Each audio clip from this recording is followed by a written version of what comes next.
And what's your name, you said? Sir, my name is Gyanan Chaudhary.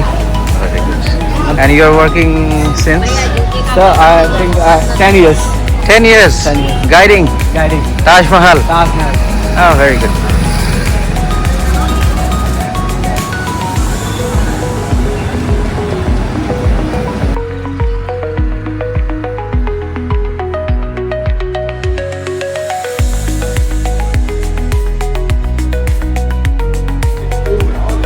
जब ब्रिटिशियन आ गए थे तब ताजमहल कैसा दिखाई देता था वो दिखाई देता था।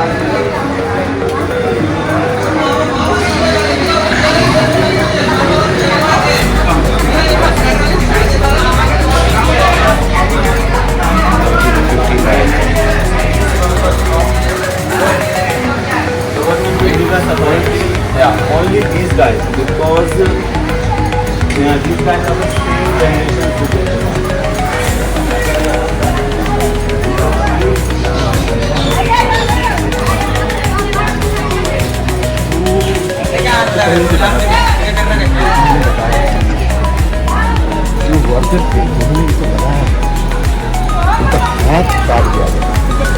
ये सच है?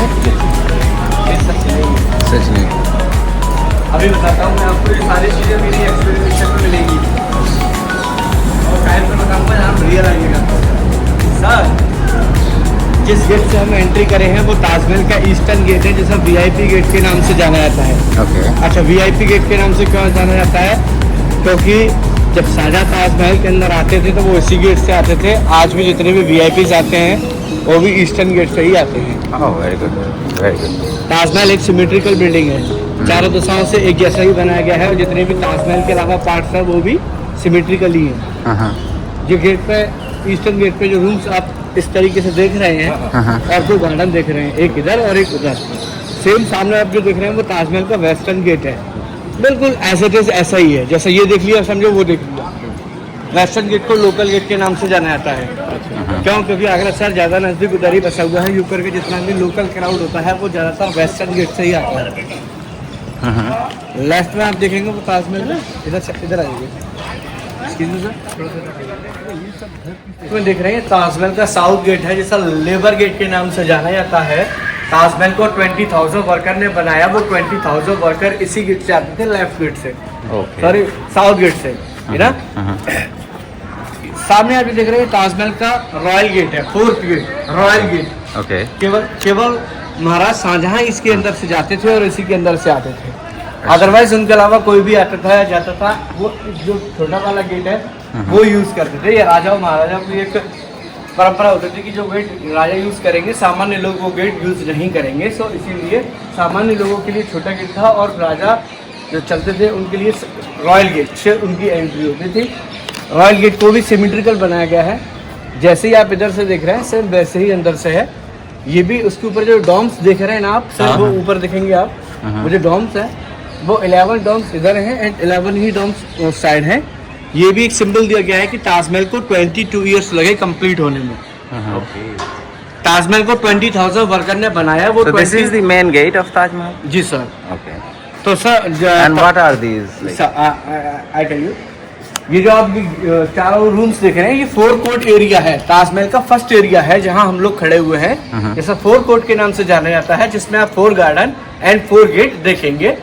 4 कोर्ट के चारों रूम्स देख रहे हैं ना आप, ये ताजमहल को 20,000 वर्कर ने बनाया, उनकी रात में रहने के लिए ये रूम्स बनाए गए 4 कोर्ट में। बाकी के 20,000 वर्कर रहते थे साउथ गेट के बाहर ताजगढ़ नाम की कॉलोनी में। Very good. अब ये 4 कोर्ट एरिया मैंने आपको बता दिया है। अब हम लोग रॉयल गेट से अंदर चलेंगे, ताजमहल को देखेंगे किस तरीके से रॉयल गेट को बनाया गया है, क्या रॉयल गेट की खूबियां हैं, क्या विशेषताएं हैं, भी हमें तभी पता चलेंगी जब हम सब फ्रंट से एंट्री करेंगे। ठीक है, आ जाइए सर।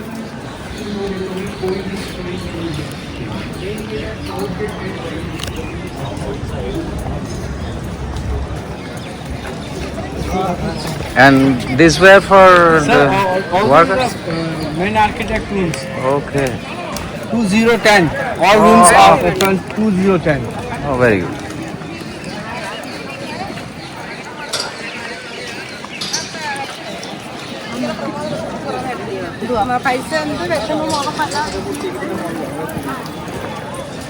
बैठने की बात।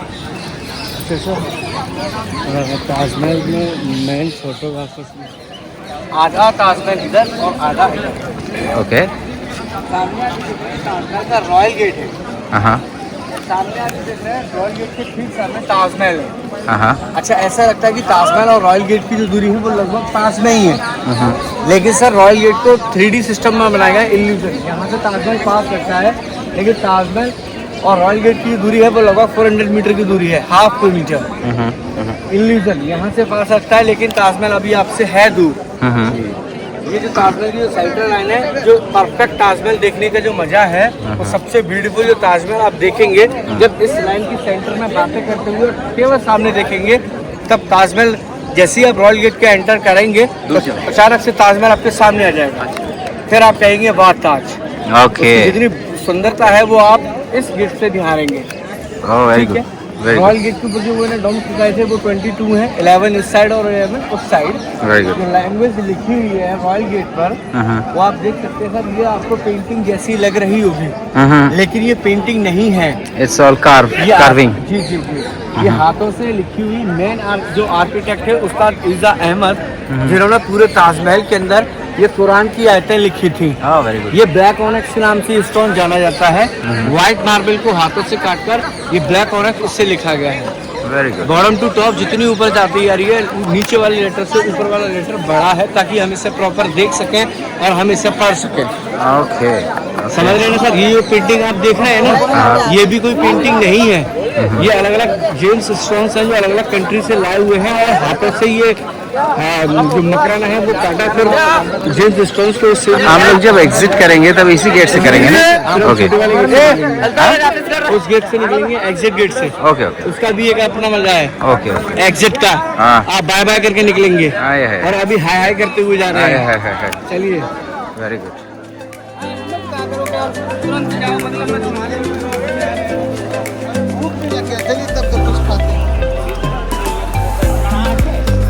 So this is the Royal Gate.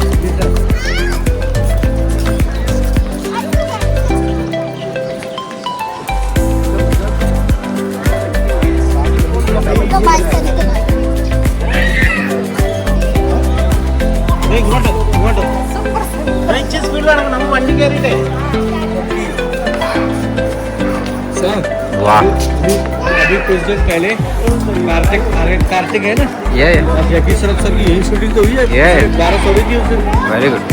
उनका शूट यही हुआ था। Very nice. पास से देखा।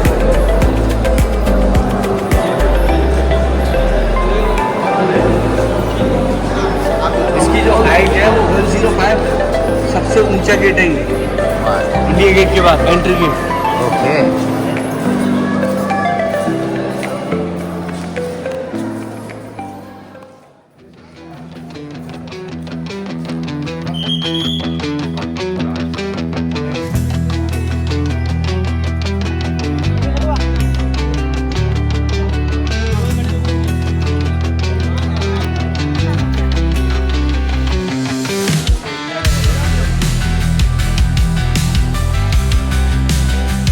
रवि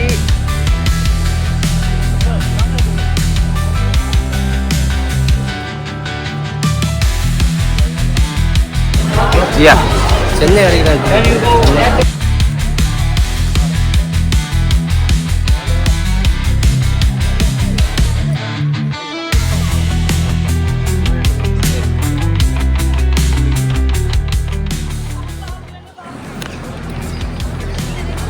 चारों मीनारों को आप जो देख रहे हैं ना सर, जब हम ध्यान से देखेंगे ना तो पता चलेगा कि ये बिल्कुल सीधी नहीं बनाई गई है चारों मीनार।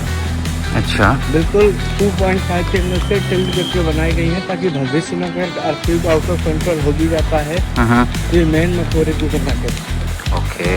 इसीलिए 2.5 के अंदर से बाहर की साइड टिल्ट करके बनाई। मैं आपको ताजमहल दिखाऊंगा वो सेंटर पॉइंट से, वेरी गुड। जहाँ से पूरे ताजमहल को आप सबसे ब्यूटीफुल देख पाएंगे। अच्छा यहाँ बैठेंगे, यहाँ आप लेना। ताजमहल को देखेंगे बिल्कुल सेंटर पॉइंट से, जहाँ से आप पूरे ताजमहल को सबसे क्लोज, सबसे बड़ा और सबसे ज़्यादा ब्यूटीफुल देख पाएंगे। ओके। जब भी कोई ताजमहल देखने के लिए आता है तो वो केवल यहाँ सेंटर पॉइंट से ताजमहल को देखता है। तो फिर जैसे ही मैं सेंटर पॉइंट से आगे चलूँगा फिर आप पूरे ताजमहल की खूबसूरती एक साथ नहीं देख पाएंगे, क्योंकि ये इनकम्प्लीट दिखेगा। ओके। क्योंकि इसी का यही सेंटर है, यहीं से आप एक साथ जैसे चारों मीनारों के साथ देख सकते हैं।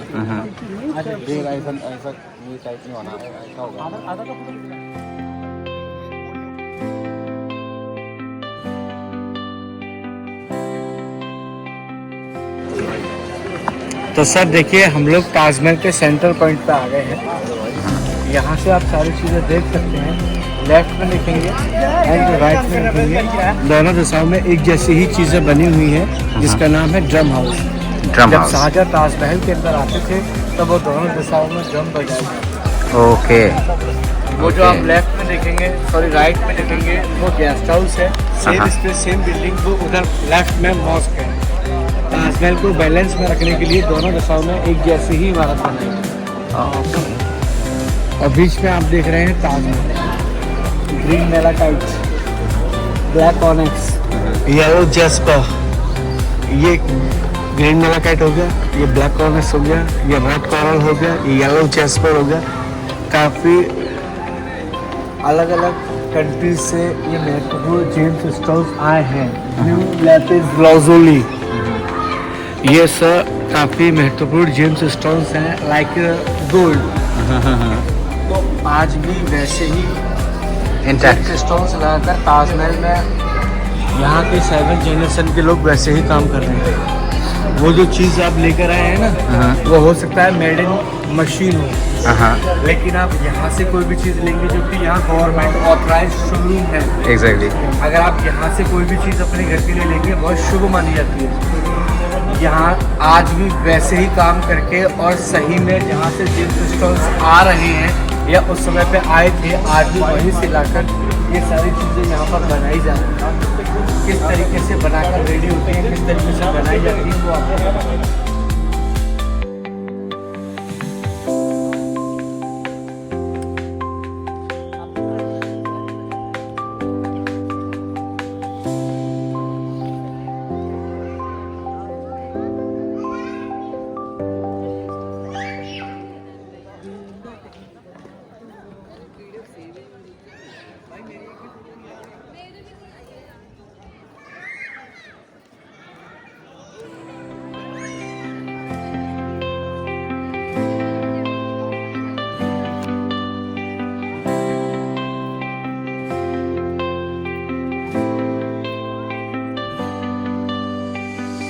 ताजमहल बनने का सबसे यहाँ पर आगरा शहर में बनने का कारण ही यमुना रिवर थी।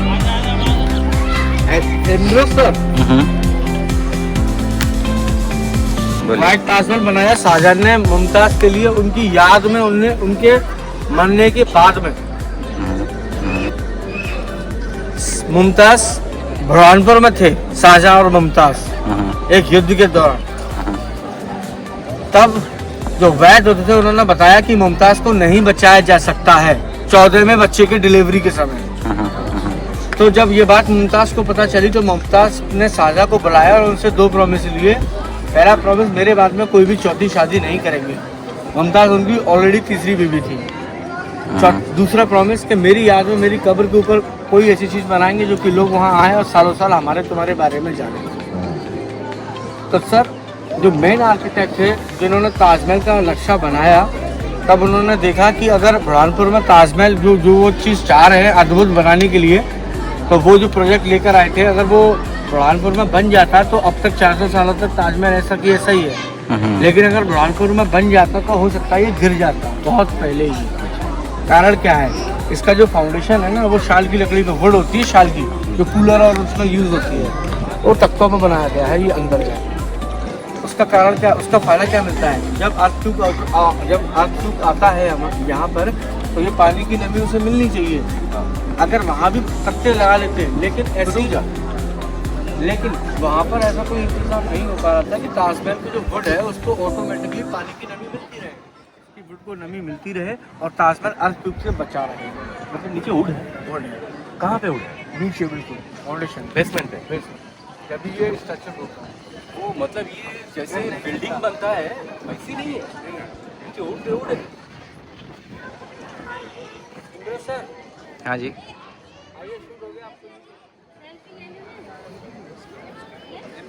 हाँ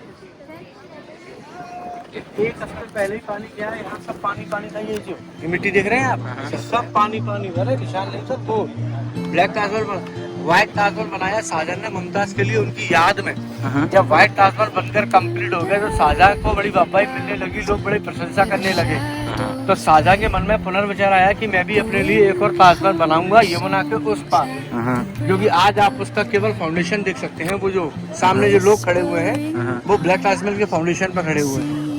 लेकिन उनके लड़के औरंगजेब भी नहीं चाहते थे कि और भी कोई ताजमहल बने, क्योंकि उन्हें लगता था कि एक और ताजमहल बन गया तो हमारा खजाना खाली हो जाएगा और हम आगे राजपाट कर ही नहीं पाएंगे। इस वजह से कोई भी ब्लैक ताजमहल नहीं बन सका। दुनिया में सिर्फ एक ही ताजमहल है, वो है ये वाला। सामने आप जो देख रहे हैं वो आगरा फोर्ट है। तो उनके लड़के ने उन्हें अरेस्ट कर लिया और बंदी बनाकर आगरा फोर्ट में उस रूम में रखा गया जहाँ से ताजमहल को वो चारों मीनारों के साथ देख सकते हैं।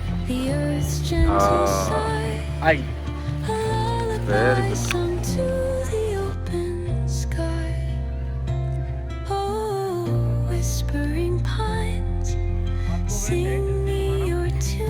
Thank you.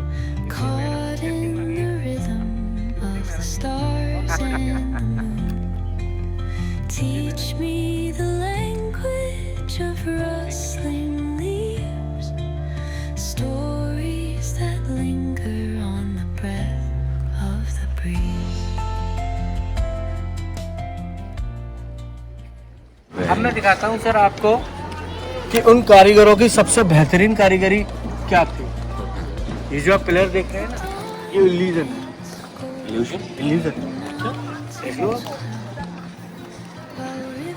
है सर। रोहित सर बताएंगे कैसे।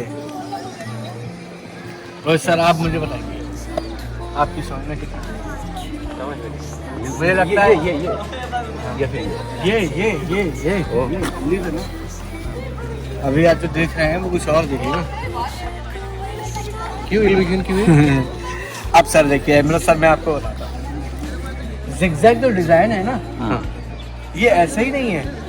कारण क्या है, अभी मैं पास से देख रहा हूँ इस पिलर को। अब हम लोग यहाँ से क्लियर काउंट कर सकते हैं कि ये पिलर कितने पार्ट्स में बनकर कंप्लीट हो गया है। 1 2 3 एंड 4। और जिगजैग जो डिजाइन है वो देख लीजिए आप, ये बिल्कुल फ्लैट है, कहीं ऐसा नहीं घुसा हुआ है एक दूसरे में, दबा हुआ है, बिल्कुल फ्लैट है। करेक्ट, क्लियर ना। अब इसी पिलर को, इसी डिजाइन को मैं देखूंगा थोड़ा सा 5 फीट दूर रखिए। ओ अच्छा। एमरो सर, लिसन, आप सेकंड फ्लोर में देखिए, क्या मैंने 4 पार्ट्स काउंट कराए थे, क्या वो आप 4 पार्ट्स आपको दिख रहे हैं? हाँ दिख रहा है। 4 पार्ट्स नजर आ रहे हैं या ज्यादा काउंटिंग? 1 2 3 4 नहीं नहीं दिखेंगे सर। अब आप सेकंड फ्लोर पर देखिए। हाँ। अब वो जो 4 पार्ट्स कंप्लीट करे थे, अब यहाँ से कैसा लग रहा है आपको?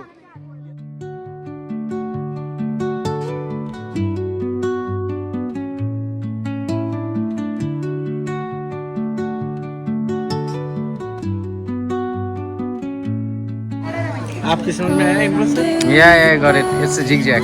Zigzag। Yeah. अभी हम जो वहाँ से आए हैं ना, हाँ। केवल नाम चेंज कर दिए हैं। वो ये वो देख लिए, मतलब ये भी देख लिए। ये गेस्ट हाउस, ये क्या है? Guest house. ये गेस्ट हाउस। Guest house. आज तक यहाँ पर कोई रुका नहीं है। Okay. Carrying tales only the forest holds. Moonlight spills through the velvet dark, etching patterns, leaving its mark. The roots stretch deep, the earth's gentle sigh, a lullaby